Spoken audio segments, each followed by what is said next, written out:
Mi nombre es María de la Asunción Ramos Reynoso y en este caso mencionaré respecto del análisis del caso Rubí Marisol Fraile Escobedo,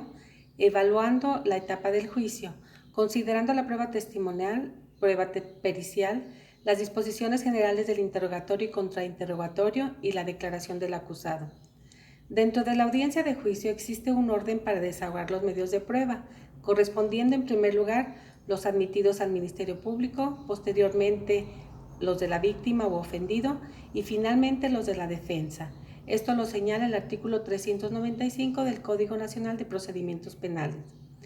Tomando en consideración la prueba testimonial, debe testificar toda persona cuando sea citado, debiendo declarar la verdad de cuanto conozca y le sea preguntado, y no deberá ocultar hechos, circunstancias o cualquier otra información relevante para la solución de la controversia.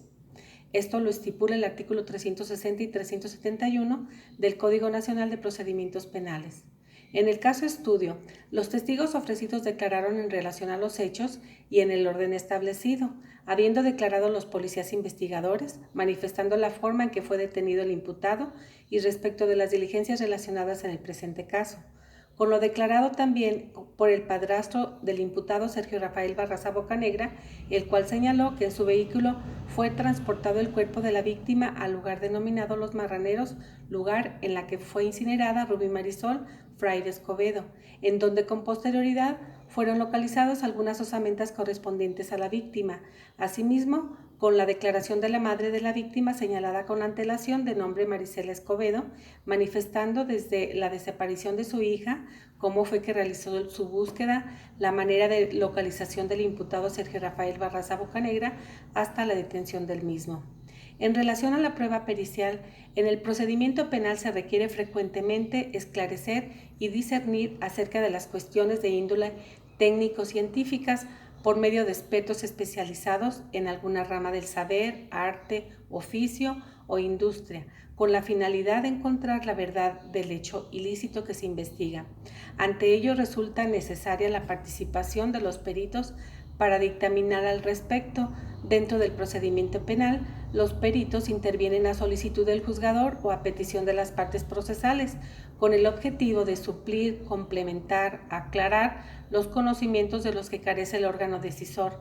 relativo a los hechos que se investigan y respecto a las personas que participaron, a las cosas o instrumentos que utilizaron o en los lugares en donde se suscitaron los hechos y las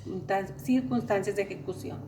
Esto se encuentra fundamentado en los artículos 368 y 369 del Código Nacional de Procedimientos Penales.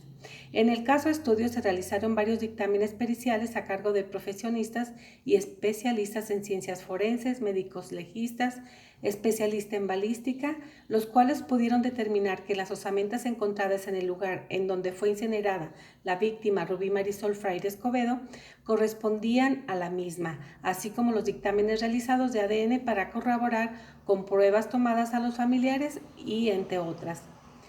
Las disposiciones generales de interrogatorio y contrainterrogatorio lo estipula el artículo 371 del Código Nacional de Procedimientos Penales,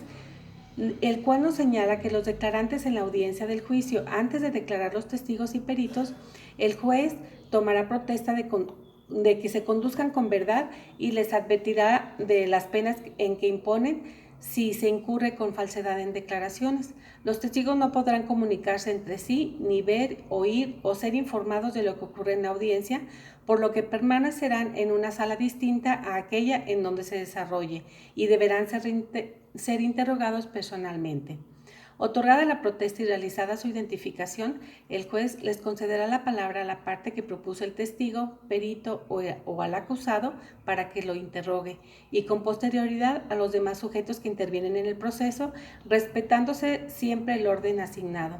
La parte contraria podrá inmediatamente después contrainterrogar al testigo, perito o al acusado. Los testigos, peritos o el acusado responderán directamente a las preguntas que les formule el Ministerio Público, el defensor o el asesor jurídico de la víctima en su caso.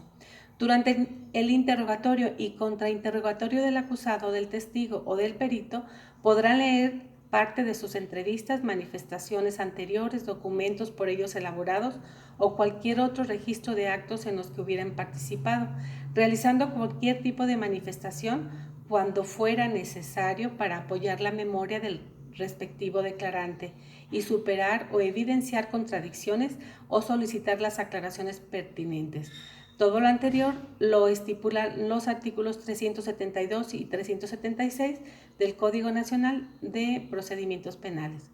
Finalmente, respecto de la declaración del acusado, esto lo señala el artículo 377 del Código Nacional de Procedimientos Penales, y el cual nos menciona, entre otras cosas,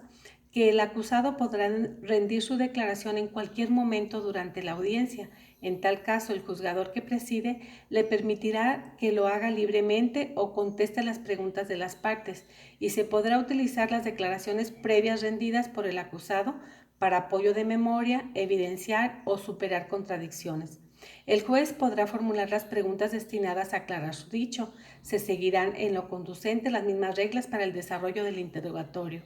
El artículo 379 nos menciona que el acusado tendrá derecho a solicitar la palabra para efectuar todas las declaraciones que considere pertinentes, incluso si antes se hubiera abstenido a declarar, siempre que lo refieran al objeto del debate. El juzgador que preside impedirá cualquier divagación, y si el acusado persistiera en ese comportamiento, podrá ordenar que sea alejado de la audiencia. En el presente caso estudio, el acusado Sergio Rafael Barraza Bocanegra, dentro de la audiencia de juicio, decidió declarar manifestando que él privó de la vida a su esposa Rubí Marisol Fraire Escobedo, y además, frente a la madre de la víctima, de nombre Marisela Escobedo, le pidió perdón por ese hecho. Por mi parte, eso es todo. Muchas gracias.